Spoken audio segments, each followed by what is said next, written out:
Hace exactamente un año, el Banco Central informó el mayor crecimiento anual del IMASEC desde que hay registros, 21,2%.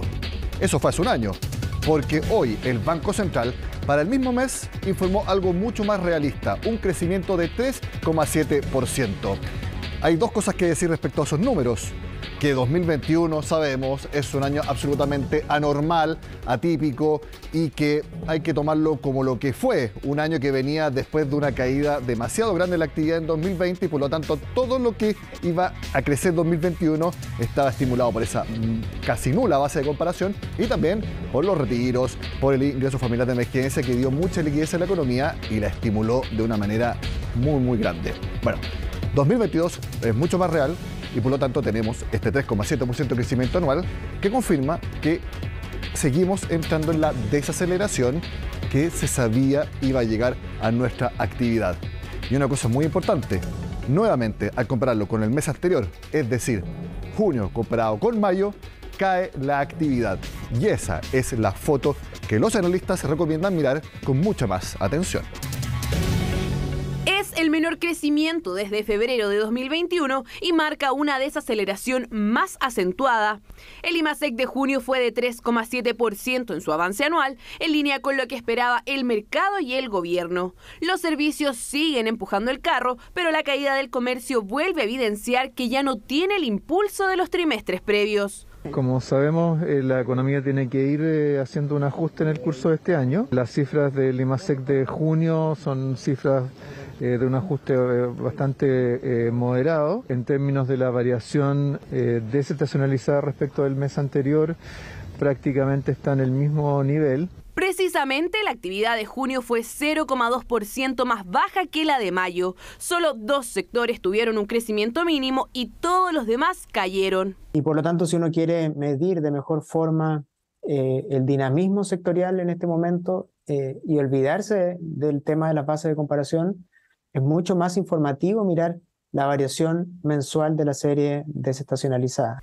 Otros analistas también recomiendan mirar con detención esta cifra que compara mes a mes, no solo porque representa una caída transversal de los sectores productivos, sino porque es una foto más precisa de cómo está la actividad. En junio, digamos, la producción fue menor que en mayo, y en mayo fue menor, por ejemplo, de la de abril, y hemos visto esa desaceleración constante. Esa es otra forma, digamos, de limpiar este análisis y no tener este problema de las bases de comparación. No por solamente base de comparación los números son o han ido disminuyendo. Hay un tema relevante de base de comparación que influyó el año pasado a favor y este año en contra, pero la verdad es que no nos perdamos que los procesos económicos detrás también juegan un factor súper preponderante. ¿Significan estos números que estamos en un momento de desaceleración, de estanflación o de recesión?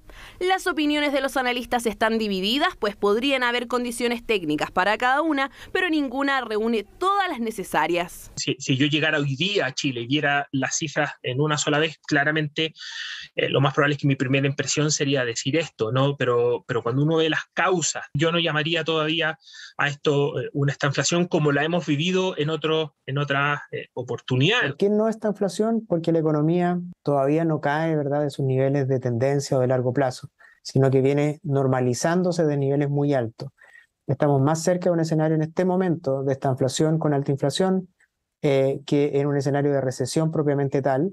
En los próximos meses nuestra economía debería continuar ajustándose a la baja y dejar atrás el buen crecimiento del primer semestre, que alcanzó en promedio 6,4%. Y julio en particular todavía creemos que en términos de base de comparación con el año pasado vamos a ver una cifra positiva, pero en torno al 1,5%. Ya a partir de agosto creemos que vamos a ver ya registros negativos en términos de variación de 12 meses. Las estimaciones dan cuenta que las caídas en el crecimiento anual están por llegar y podrían mantenerse al menos hasta mediados del próximo año. Revisemos entonces las cifras que los economistas dicen que hay que poner más atención, que es la serie desestacionalizada, que nosotros siempre hemos dicho que es cuando se compara un mes con el inmediatamente anterior, no un mes con el mismo del año pasado.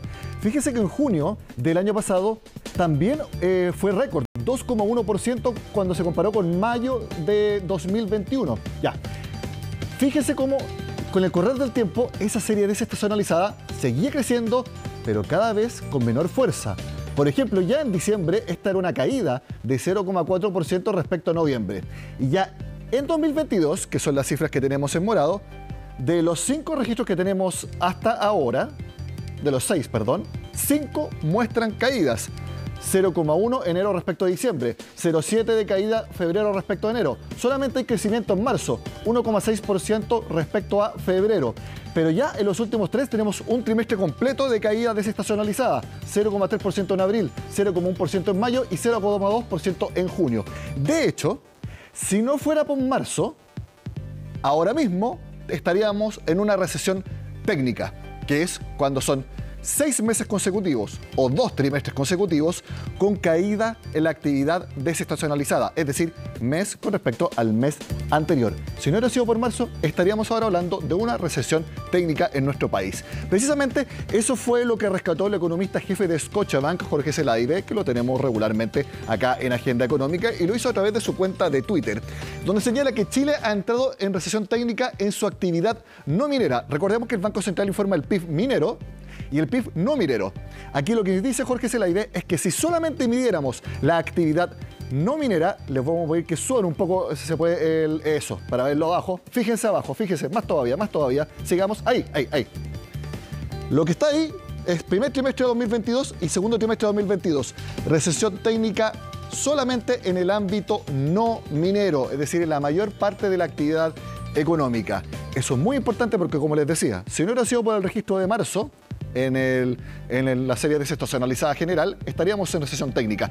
Y esto nos muestra mucho más fehacientemente cómo está nuestra economía. Porque recordemos que la comparación anual es muy bueno usarla, pero cuando son año y otro año normales. Y sabemos que 2020 y 2021 no tuvieron nada de normales, sino que fueron extremos absolutamente. Vamos a seguir revisando comentarios de mercados. Esta vez el grupo Security, que también nosotros los mostramos frecuentemente, ¿qué es lo que señalan? Que las cifras siguen reflejando la moderación que está teniendo la actividad económica y que continuaría en los próximos meses. Para esto hay razones bastantes. La tasa de política monetaria en zona restrictiva, es decir, con alta tasa de interés para así reducir el consumo sobre todo y también empiecen a bajar los precios. El impulso fiscal también es menor, condiciones financieras externas deterioradas y también con un crecimiento global moderándose. Ellos siguen diciendo que el PIB de Chile crecerá solo 1,5% este año. Otro que también opinó sobre el IMASEC fue el presidente de la CPC. Es una señal ya que estamos adelantando, donde vamos a tener un precario crecimiento este año y eso influye en los empleos. Y para qué decir lo que viene para el próximo año. Tenemos serias advertencias de recesiones, no solo acá, recesión internacional, y eso es muy importante, tomar medidas de proempleo, tomar medidas de proinversión y pro crecimiento, pro desarrollo. Si no tomamos esas medidas, que están muy ausentes en el gobierno hoy día, vamos a tener un problema serio. Veamos lo que opinan en Banchile, luego de conocer las cifras del IMASEC de junio. Ellos señalan que la actividad, como les decía, sigue mostrando una desaceleración progresiva y el segundo trimestre del año habría cerrado con una expansión en torno a 5,7%, la más baja desde el primer trimestre de 2021. Hacia adelante creen que la desaceleración seguirá, como les decía, por un menor impulso del consumo y una inversión afectada por los elevados niveles de incertidumbre y condiciones financieras más estrechas. Hoy en Noticia, este lunes acá en CNN Chile, estuvo el presidente de la SOFOFA, Richard von Appen, también comentó sobre este tema. La desaceleración se ha dilatado más, lo cual es una buena noticia, pero por otro lado, cuando uno ve las cifras desestacionalizadas, llevamos 3 meses ya con decrecimiento y eso es lo que hemos estado anticipando y justamente hablando para poder retomar especialmente la inversión, aumentar la productividad y con eso el crecimiento, que es algo que por el momento son preocupantes las cifras que nos vienen para los próximos 2 años. El último comentario que revisamos es desde el de Santander, bastante en línea con los otros. Para la segunda mitad del año esperan una mayor caída de la actividad, en eso concuerda todo el mercado, especialmente en el consumo. Ya lo hemos visto, se acaba la cantidad de liquidez. Y aquí hay un dato muy importante que lo hablamos acá con Mario Marcel hace un par de semanas. Los saldos en cuentas vistas vuelven a mostrar un fuerte descenso y se acercan a la tendencia que exhibían previo a los retiros previsionales. Las expectativas siguen a la baja y posicionándose en terreno pesimista. Bueno, dejamos de hablar por un momento del IMASEC y vamos a hablar del dólar, porque este lunes sigue con su tendencia a la baja luego de la intervención del Banco Central, que cumplió 2 semanas y este lunes tuvo una de sus mayores actividades. ¿Fue esa una de las razones? También, por ejemplo, el cobre. Lo analizamos junto al estratega de mercados de XTV LATAM, Felipe Sepúlveda, que está al contacto de Agenda Económica. Felipe, muy buenas tardes. Muy buenas tardes, Nicolás. ¿Cómo están? Muy bien. A ver, el Banco Central vendió hoy al mercado spot 100 millones de dólares y también firmó contratos forward por aproximadamente 300 millones de dólares. ¿Cuánto de eso puede explicar la baja de 10 pesos que tuvo el dólar hoy, que cerró en 892? De hecho, bastante. El aumento de la liquidez y en la volatilidad que se generó durante el día de hoy no fue menor. De hecho, en su momento llegamos a estar en zonas de 8.85 incluso, cuando generó un escenario bastante volátil y que después, con un leve retroceso el día de hoy con el cobre, generó ciertos matices y estuvo moviéndose terminando en zonas cercanas a los 8.90. Pero el impacto del día de hoy y el impacto que ha traído esta intervención durante estos últimos días, estas últimas 2 semanas, ha sido bastante profundo en el tipo de cambio. Sí, de hecho, desde que se anunció la intervención del Banco Central, el dólar acumula una caída de 170 pesos. Estoy acá utilizando como referencia el pic de 1061 que se alcanzó el jueves de hace 2 semanas. Uno puede pensar que esto va a seguir así. Felipe, tú mismo dijiste que llegó a estar el dólar en 885 hoy. Sí, de hecho, si lo vemos, por ejemplo, en la gráfica, el dólar tiene zonas de piso bien interesantes, aún en zonas relevantes entre los 8.70, 8.75. Por lo tanto, aún queda un espacio donde se puede venir a apoyar, que son niveles cercanos a los que tuvimos en 2020, máximos que después vimos para el periodo de ahora de marzo, y en la última semana. O sea, en torno a 8.70 creo que podría ser una zona bastante interesante que perfectamente se podría ir a apoyar durante estos días. Perfectamente, ¿tú crees que es lo más probable que llegue ahí? Porque ustedes también hablan muchas veces de banda de precios. Entonces, ese 8.70, ese punto intermedio, claro, entre 8.60 y 8.80, entre 8.50 y 8.90. Es un rango. Sí. Es un rango que tenemos que revisar. Si lo vemos aquí, si se fijan, yo señalo ciertos rangos porque es en una zona de apoyo entre 8.70, 8.75, podríamos dar 5 pesos un poquito más abajo quizás, pero es un rango. ¿Por qué? Porque después las zonas más relevantes están cercanos a la zona de los 8.30, una zona entre 8.30 y 8.14 que es en el escenario el actual, con la desaceleración económica, el escenario político que se nos viene por delante, se hace cada vez más lejano. Y además también la desaceleración que está viviendo China en estos últimos meses, que se vio reflejado en los últimos datos económicos que vimos durante el fin de semana. Felipe, el dato de IMASEC que conocimos hoy, alza anual de 3,7%, pero baja desestacionalizada de 0,2%, ¿influyó en algo en la valorización del peso chileno frente al dólar? Sí, de hecho, como podemos ver, en ciertos momentos, dado el dato, el día lunes generalmente el mercado recoge los datos económicos vividos durante el fin de semana, toda la influencia entre viernes y lunes. Y el dato de IMASEC también es parte de ello. Pero aún así el efecto internacional que se está viviendo, sobre todo con el dólar a nivel internacional, este retroceso que se está generando, apoyando un poco lo que se está viviendo ahora también en el plano local, priorizó más el retroceso que el impacto negativo que podría generar a nuestra divisa un dato de IMASEC no tan positivo como lo vimos desestacionalizado. Felipe Sepúlveda, estratega de mercados de XTV LATAM, como siempre, gracias por comentar en Agenda Económica, que estén muy bien. Muchas gracias. Hacemos la pausa en el programa y al regreso les contamos que desde hoy el salario mínimo ya es 400.000 pesos y el gobierno apunta a 500.000, tal como lo había señalado. Y también un dato muy importante, está subiendo muchísimo el nivel de embalse de agua para generación eléctrica. Lo analizamos acá, en Agenda Económica al regreso.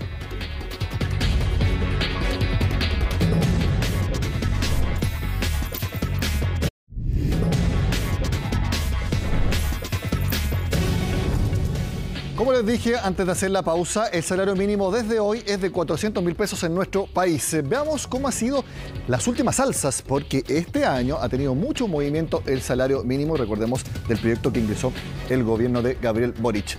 En enero ya era de 350.000, la última alza antes de que llegara el gobierno. Con el último proyecto que se aprobó, a partir de mayo subió a 380.000 pesos. Y ese nivel duró apenas mayo-agosto, 3 meses, porque ya está en 400.000 pesos desde hoy.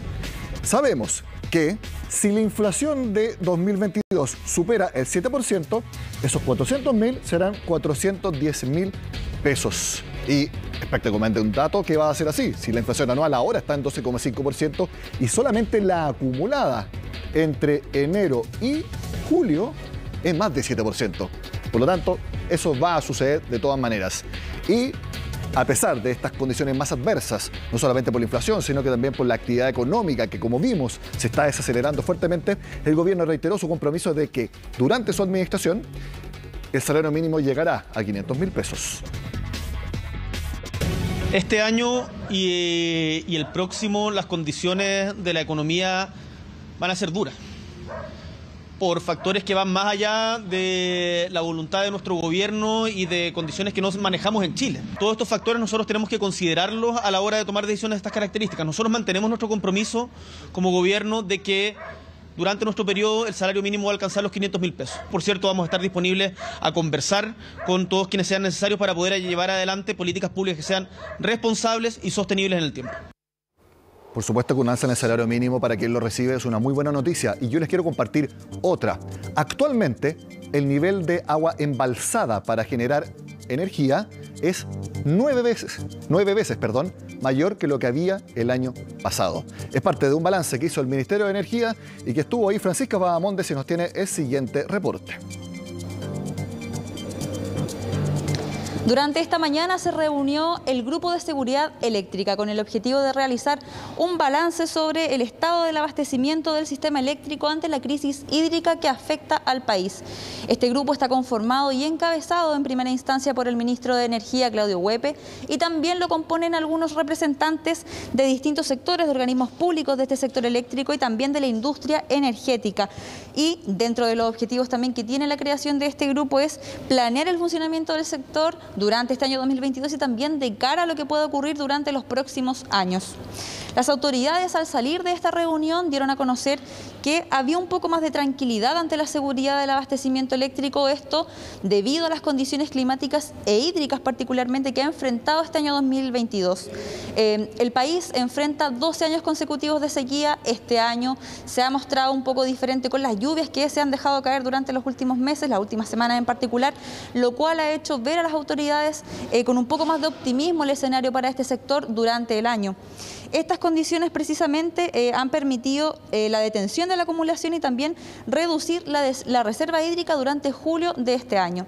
El ministro de Energía, luego de salir de esta actividad, también dio a conocer en qué medidas se está trabajando justamente para abordar los desafíos y los riesgos que tiene este sector de forma bastante constante. Pasemos a escuchar entonces al ministro de Energía, Claudio Huepe.